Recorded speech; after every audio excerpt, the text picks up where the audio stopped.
최종 보고서 공개를 앞둔 IAEA 조사단의 일본 후쿠시마 오염수의 안전성에 대한 마지막 조사가 지금 진행되고 있다고 합니다. 앞서 우리 시찰단은 현장을 지난 23일 그리고 24일 현장을 돌아봤었죠. 후쿠시마 오염수 방류와 관련한 찬반 입장을 한번 들어보겠습니다. 먼저 오늘은요. 오염수의 안전성에 대해서 많은 의문을 제기하고 계신 분입니다. 서울대 원자핵공학과 서균열 명예교수님 스튜디오로 모셨습니다. 반갑습니다, 교수님. 네, 반갑습니다. 네, 반갑습니다, 교수님. 자, 후쿠시마 국내 시찰단이 활동을 마치고 국내로 돌아왔지요. 교수님은 출발 전부터 시찰단의 활동에 큰 기대하기 힘들다 그런 말씀을 하신 거로 알고 있습니다. 역시 예상대로시던가요? 아니면 뭐 보니까 눈에 띄게 저거는 뭐 저런 것까지도 조사하는구나 뭐 이런 생각을 어떠셨습니까? 아직까지 눈에 띄는 건 없습니다. 예. 제가 죄송하지만 후쿠시마 하다가 목이 메었습니다만 저기 참아주시고요. 예. 그래서 현재까지 딱히 눈에 띄는 건 없었고요. 또 한 가지는 이제 내일 2시 발표가 있을 걸로 예상이 되지만 한번 좀 기대해 보시죠. 그렇지만은 딱히 우리 국민께서 원하시는 그런 똑부러진 내용은 없지 않을까 좀 걱정됩니다. 예. 한덕수 총리가 오전에 국무회의 하면서 그런 말 하더라고요. 그러니까 확인한 결과를 잘 정리해서 국민들한테 투명하고 상세하게 보고해달라 이런 말 했거든요. 어떤 것들이 가장 궁금한 것들 요거는 좀 얘기해 줬으면 좋겠다 하시는 거 혹시 교수님 개인적으로 있으세요? 맨 먼저 명단을 공개했으면 좋겠습니다. 누가 갔는지. 이거는 숨어 있어야 될 어떤 이유가 없는 것이죠. 그렇지 않습니까? 그래서 저는 첫 번째 명단 공개, 두 번째로는 도대체 어떤 거를 원하기 위해서 보기 위해서 갖고 목록이 있을 겁니다. 예. 그리고 그중에서 얼마만큼 얻어왔는지 이거를 국민께 먼저 보고 드리는 게 순서라고 봅니다. 예. 명단 밝히고 목록 공개하고 맞습니다. 그거를 하는 거는 정부로서도 전혀 부담이 되는 일은 아니다. 아닙니다. 우리 혈세로 간 거 아니겠습니까? 예. 당연히 국민은 알 권리가 있습니다. 예. 교수님은 지금 후쿠시마 오염수 방류 지금 안 된다. 이렇게 하는 방식은 안 된다라고 계속 얘기를 하고 계십니다. 자, 일본이 방류한다고 하는 오염수에는 지금 무슨 문제가 있다고 보시는 겁니까, 교수님? 방사성 물질이죠. 예. 그러니까 도쿄 전력이 인정한 바로는 지하수, 냉각수 합해가지고 나온 게 지금 현재까지 3분의 2 이상은 남아있다고 자인했습니다. 3분의 2는 남아있다. 예. 알프스라고 하는 다핵종 제거 설비가 아니고 정확한 표현은 다핵종 저감 설비입니다.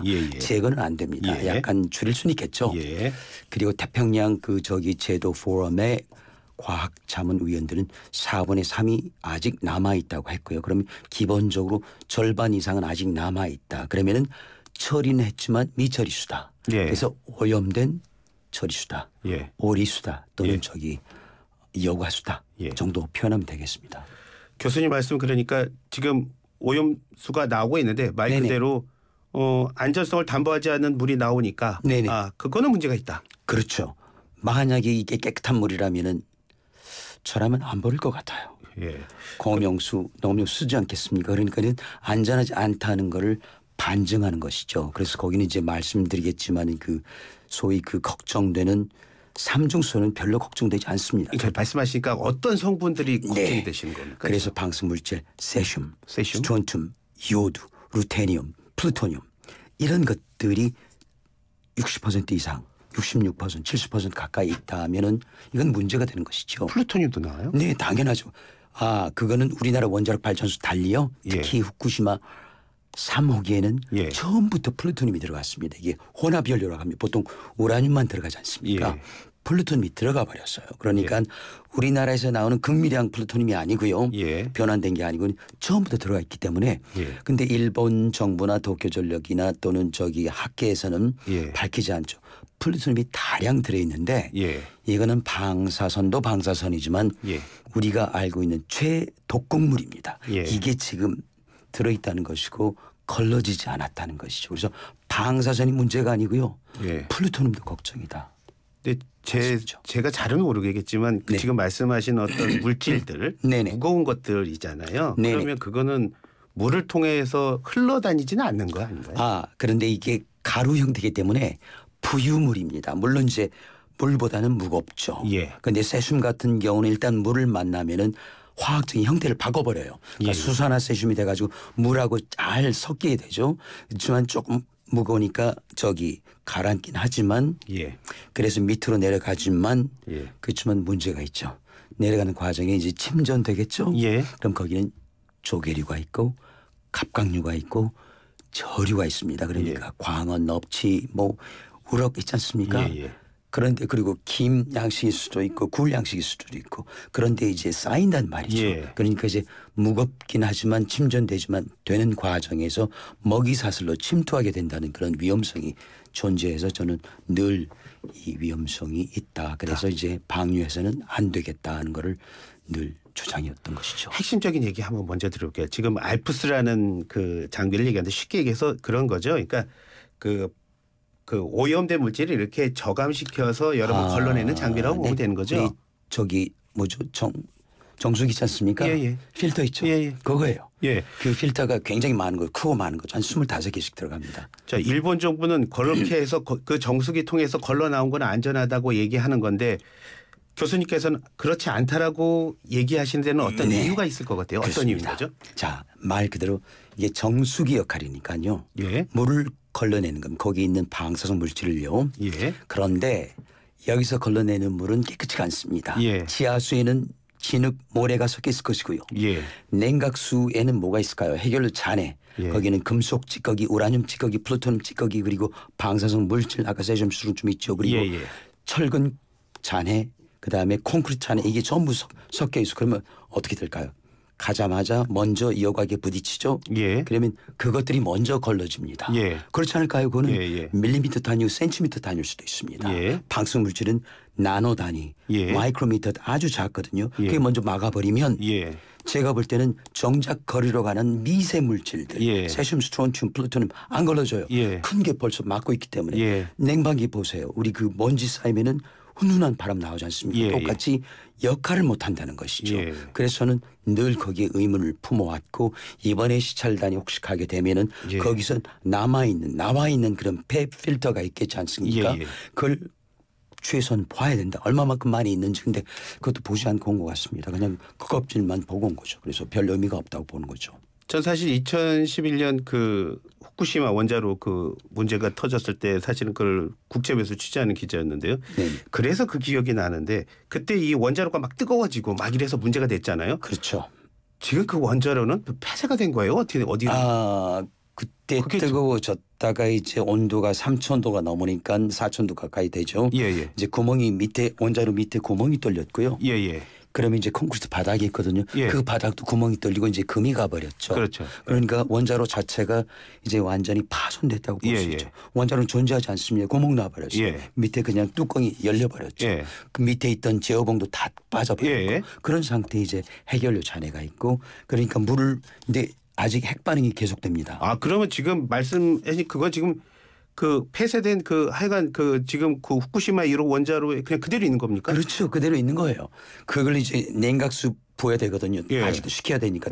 그럼 붓죠. 근데 금이 가 있죠. 그리고 지하수가 내려져 서로 만나요. 이게 만나가지고 이게 이제 그 먼저 사시는 쌀이라고 하는 세슘, 스트론튬 제거기를 거치고 그리고 알프스라고 하는 다액종 저감 설비로 들어가서 그게 이제 저장 용기로 가는 과정이죠. 그런데 제가 말씀드린 것처럼 이러한 불순물이 가득 있으니 정작 걸러야 될 세슘, 스트론튬은 그냥 무사 통과하죠. 왜냐하면 큰 게 먼저 걸려버렸기 때문에 그 필터 자체는 무용지물이 된 거죠. 그래서 그걸 자꾸 교체를 하는데 교체하는데도 시간이 걸리고 교체하려면은 이걸 멈춰야 되고 그러면 또 물을 그냥 바다로 흘려내버리는 거죠. 이런 그 악순환이 반복되는 겁니다. 그래서 저는 알프스라고 하는 기기를 믿지 못하게 그 성능을 말이죠. 원자로라는 거는 전문가시지만 원자로라는 거는 멈추기가 참 힘든 거죠. 네. 일단 자동차로 치면 멈췄지만은 그 끌려가지 않습니까? 굉장히 오랜 시간 지금도 끌려가고 있어요. 그러니까 완전히 멈춘다는 거 굉장히 힘들죠. 그런 점에서 원자력 발전의 그 소위 아킬레스건 중에 하나죠.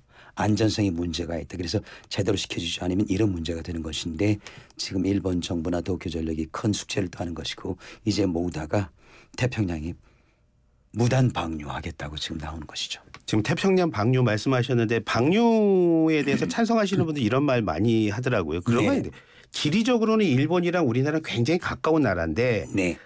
그러니까 바닷물의 흐름으로 봤을 때 우리나라랑 일본은 굉장히 멀리 떨어져 있는 나라라고 얘기를 하더라고요. 왜 그런 거죠? 제일 멀리 떨어져 있습니다. 그런데 이거는 하나를 보고 둘 보지 못함이라는 말씀이죠. 왜냐하면 지금 말하는 그 해류는요. 얕은 물. 표충수. 0에서 200m 수심. 그 물은 미국으로 갔다가 옵니다. 5년 걸려요. 5년. 네. 그리고 다시 쿠로시오 난류를 다시 만납니다. 그리고 일부가 저기 대한해협으로 해가지고 저기 부산, 진해항 또 묵호항, 포항에서 속초, 양양 그리고 스가루로 빠져나갑니다. 그건 이제 5년이 맞습니다. 많은 정작 심층수 깊은 물 수심 200에서 500m는 중국 쪽으로 갑니다. 그걸 말하지 않은 거예요. 그거는 5년이 아니고 5달이면 중국 동중국해 남중국해 갔다가 대만해협 통해가지고 제주 군해로 해가지고 다시 대만 저기 대한해협이죠. 통해서 동해에서 수가루로 그거는 5개월에서 7개월 걸려요. 그 말씀을 하지 않는 거예요. 저는 그게 잘못됐다는 겁니다. 거기에는 아까 말씀 세슘, 스트론튬, 플루토늄 무겁기 때문에 부유물이긴 하지만 가라앉 그 무거운 물은 그쪽으로 가서 오기 때문에 5년이 아니고 5개월이라는 말씀입니다. 또 하나 해류보다 더 중요한 거는 평형수다. 평형수요? 평형수. 대형 선박들 컨테이너를 한 1000개 싣고 갑니다. 그렇죠. 그럼 후쿠시마 현대 1년에 보면 거밀처럼 왔다 갔다 합니다. 우리나라 항만 하고요. 자 그러면 보세요. 가서 컨테이너를 풉니다. 그렇죠. 한 1000개 풀어요. 그럼 이제 배가 뜨죠. 그러면은 프로펠러가 떠버립니다. 그럼 배 어떻게 하죠? 못 갑니다. 배를 다시 가라앉혀야 돼요. 그리고 좌우도 맞춰야 균형 맞춰야죠. 맞습니다. 그래서 물을 1000톤 큰 배는 5000톤 10,000톤 가까이 집어넣거든요. 수돗물 못 넣습니다. 무슨 물 넣을까요? 바닷물. 후쿠시마에서 바닷물. 그건 이제 오염되고 있으면 지금도 오염됐지만 그 바닷물을 퍼가지고 우리나라 그냥 그동안 부산에 돌아옵니다. 다시 풉니다. 근데 이제 해양수산 그러지 말고 공해상에서 풀고 와라. 근데 굉장히 위험하거든요.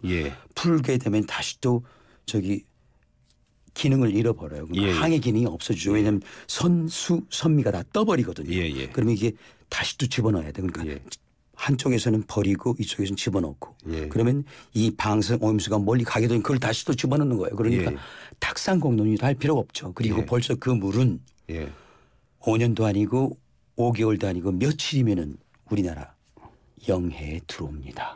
그렇죠. 그렇기 때문에 지금은 이런 심층수, 표충수 이런 게 아니고 평형수가 문제다. 그리고 이거는 정말 며칠이면 올 수 있다. 그리고 우리가 그동안에 그 검역을 소홀히 하는 바람에 우리 항만에도 대량 살포됐을 가능성이 있다. 그 양이 무려 200만 톤 가까울 것이다. 200만 톤이라고 하면 지금 모여있는 것보다도 많습니다. 근데 그걸 우리가 그동안 놓쳤던 것이죠. 지금이라도 시작해야죠. 그런 말씀 하는 분도 많아요. 여당 쪽에서도 좀 그런 얘기가 나왔던 것 같은데 지금보다 더 많은 오염된 물이 한꺼번에 흘러나왔던 게 지난 2011년으로 저는 기억을 하는데요. 그때 나왔던 물이 지금 말씀한 대로 한 5년이면 들어오니까 한참 지났는데 우리나라 안전하다. 그렇기 때문에 알프스로 한번 걸러 나온 물은 더 안전한 거 아니에요. 이렇게 주장하시는 분들은 있는데 그 얘기는 어떻게 보십니까? 일리가 있습니다. 역시 하나를 보고 둘을 보지 못했습니다. 그 이유는요. 그 당시 물론 많은 물이 나왔겠지만 지금 나오려고 하는 거는요. 진짜 고방 지금 완전히 해결로 잔해가 있지 않습니까? 그래서 그때 더 많이 나왔다는 건 아니고요. 그때 2년 4개월 그대로 나왔습니다. 그리고 우리 바다 깨끗하다. 저는 합리적으로 의문을 갖습니다. 그 이유는 자 우리 동해 바다 보세요. 수십억 톤 되지 않습니까? 그중에 과연 몇 리터를 썼을까요? 그리고 과연 500m까지 들어갔을까요? 아닙니다. 그냥 표충수 얕은 물 몇 군데에서 뽑았겠죠. 그리고 우리가 갖고 있는 그 검출기가 굉장히 좀 오래됐습니다. 그러니까 잡티를 보려면요. 초고화질 선명한 TV, 초천연색 칼라 TV가 필요한데 마치 흑백 TV로 보면 안 보이죠. 우리가 못 잡은 거하고 안 보인다는 다른 것이고요. 또 하나 더 큰 문제는 수산물 말씀이 나오겠지만 수산물입니다. 수산물들은 해류하고 상관없이 거기서 오염된 것 먹고 마음대로 왔다 갔다 합니다. 이게 아마 수백만 마리, 수천만 마리가 되겠죠. 우리나라에서 단 한 번도 우리나라 어선이 잡은 수산물에 배를 가른 적이 없어요. 물만 열심히 봤죠. 왜 물을 볼까요? 우리 국민 건강, 식탁 안전. 그지만 우리가 바닷물 마시나요? 예. 아니죠. 우리가 먹는 거는 수산물이죠. 예. 김이고 소금이고 수산물이죠. 근데 그건 안 봤어요. 그렇기 때문에 우리는 그때 그 범죄의 현장을 다 놓쳐버린 겁니다. 방사능이 수산물에 축적될 수 있다는 말씀이신 맞습니다. 건가요? 생체 축적이 되는데 그걸 놓쳤던 것이죠. 그리고 그거는 최근에 와서 밝혀진 겁니다. 제가 계속 그랬을 것이다라고 했는데 최근에 그게 발표된 거기 때문에 예. 그 당시 우리나라는 아마 제대로 채취도 안 했을 겁니다. 근데 지금 와가지고 다 채취했답니다. 저는 그걸 믿지 않아요. 그리고 채취했더라도 과연 수영장 몇 개쯤 했을까요? 예. 한 개도 안 될걸요. 거기에 비해서 전체 동해는 수십억 톤입니다. 그렇죠? 그렇기 예. 때문에 그 저기 몇 리터 뜬 거 가지고 몇백 리터 뜬 거 가지고 동해를 대표할 수 있느냐, 남해를 대표할 수 있느냐, 예. 제주 근해를 대표할 수 있느냐. 저는 아니라고 봐요. 그래서 저는 여기에 문제가 있고 그건 너무 아니란 사고 방식이다. 그리고 앞으로 나올 거는 폐로를 하기 때문에 예. 원자를 씻어내리기 때문에 예. 해결할 수 있기 때문에 더 많은 방사능 물질이 이제 나오기 시작한다. 예. 그분들은 저기 그 원자로의 예. 생리를 모르고 하시는 말씀들입니다. 시간이 지금 네. 한정이 돼서 끝으로 이 네네. 질문 한번 드려봐야 되겠는데요. 네.